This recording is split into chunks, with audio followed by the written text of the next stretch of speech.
battatun. Tilka ya. Mohon mangga. Tilka Mohon laras. battatun.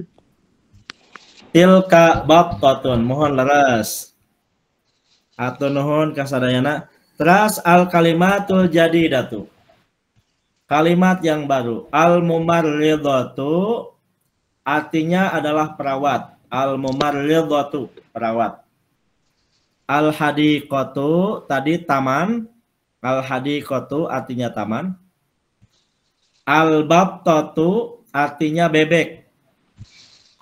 Al battatu artinya bebek. Al muadzinu muadzin. Al muadzinu muadzin. An-naqatu unta betina. Al baydatu artinya telur. Ada kata tunjuk dekat. Hada ini untuk laki-laki, contohnya hada Muhammadun, dan ini hadhihi menunjukkan perempuan, hadhihi Aminatu. Yang dekat hada dan hadhihi, hada untuk laki-laki dan hadhihi untuk perempuan. Kemudian kata tunjuk yang jauh, dzalika itu Hamidun, untuk menunjukkan kata bendanya yang laki-laki, muzakkar. Kemudian tilka, untuk menunjukkan kata bendanya adalah perempuan. Tilka Zainabu. Jadi ada 4 isim isyarah, 2 yang dekat, hadza laki-laki, hadhihi perempuan. Kemudian 2 yang jauh, dzalika untuk laki-laki dan tilka untuk perempuan.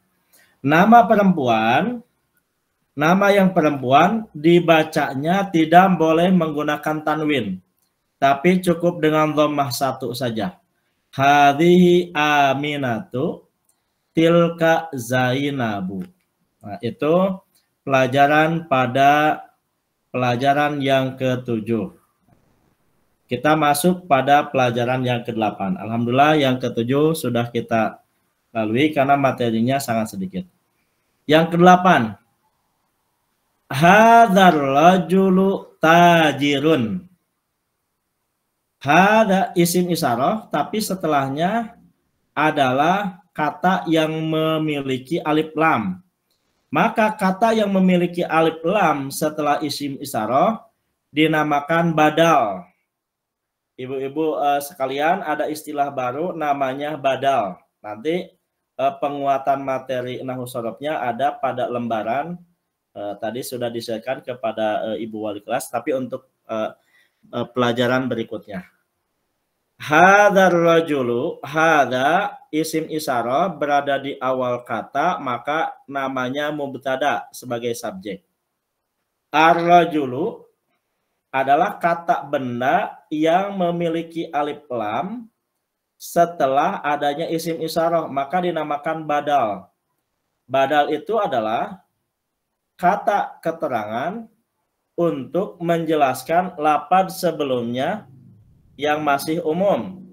Biasanya nama orang dijelaskan dengan jabatan, jabatan dijelaskan dengan nama orang. Contoh, Al-Masjid namanya Al-Aqsa, maka membacanya menjadi Al-Masjidul Aqsa. Al-Aqsa dinamakan keterangan bentuk nama untuk Al-Masjid, maka dinamakan badal. Nah, insya Allah nanti pelajaran berikutnya apa yang dimaksud badal akan lebih diperjelas pada lembaran ini. Nah, maka di sini bacanya hadzal rajulu tajirun. Jadi yang menjadi khobarnya bukan ar-rajulu, karena ar-rajulu menjadi badal. Tapi yang menjadi khobarnya adalah lafaz yang tidak menggunakan alif lam. Maka ini dibacanya tajirun. Hadzal rajulu tajirun.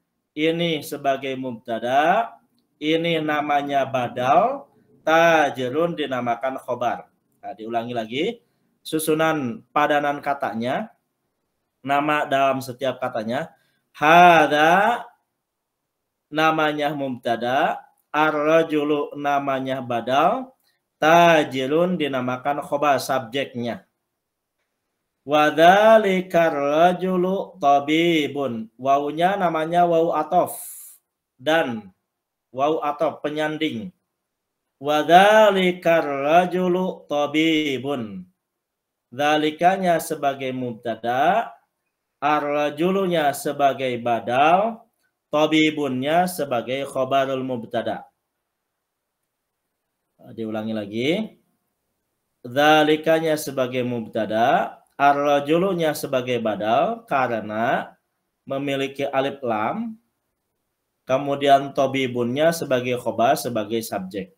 Ini adalah sebagai predikat. Ini adalah subjeknya, ini keterangan tambahannya, keterangan melekat, kemudian tabibun dinamakan predikat.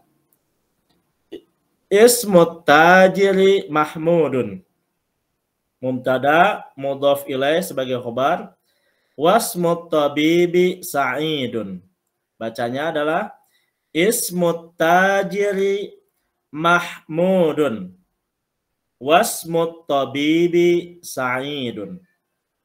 Ismut tajiri mahmudun. Wasmut tabibi sa'idun.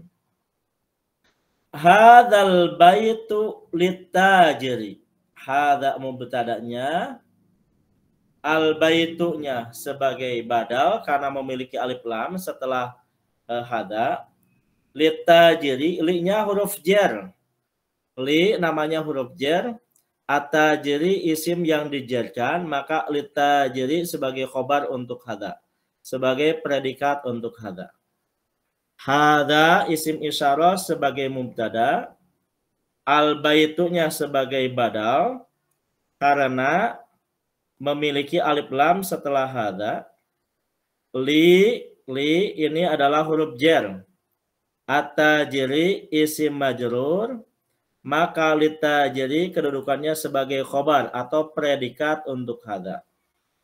Wa dzalikal baitu lit-tabibi. Wa namanya huruf atof, dzalikanya isim isyarah sebagai mubtada'nya, al baitu sebagai badal karena memiliki alif lam setelah dzalika. Li namanya huruf jar untuk at-tabibi majrur, maka lit-tabibi sebagai predikat atau khobar bagi dzalika. Baitut tajiri amamal masjidi. Baitut tajiri amamal masjidi.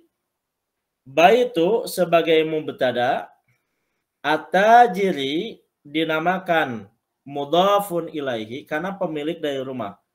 Rumah milik pedagang, pemiliknya adalah at-tajiri, dibacanya dengan kasrah, kedudukannya sebagai mudhafun ilaihi. Baitu sebagai mubtada, at-tajiri sebagai mudhafun ilaihi pemiliknya. Maka cara menerjemahkannya adalah rumah milik pedagang. Amamal masjidi. Amama dinamakan dhorob makan, keterangan tempat. Amama dinamakan dhorob makan, garis miring keterangan tempat. Artinya di depan. Walaupun artinya di depan, tapi tidak pakai fi. Fi itu artinya di amama depan. Karena amama itu sudah menjadi makna yang satu paket. Tidak pakai fi, tapi artinya sudah di depan. Amama di depan, al-masjidi masjid, di depan masjid. Jadi rumah pedagang itu lokasinya berada di depan masjid.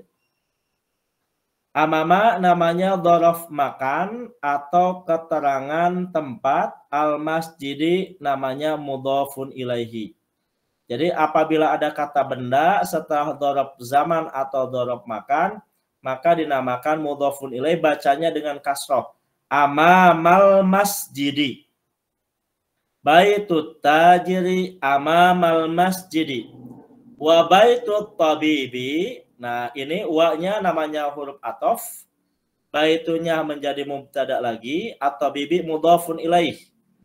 Rumah milik dokter. Dokternya pemilik, maka namanya mudhafun ilaih. Khalfal madrasati, khalfa artinya di belakang.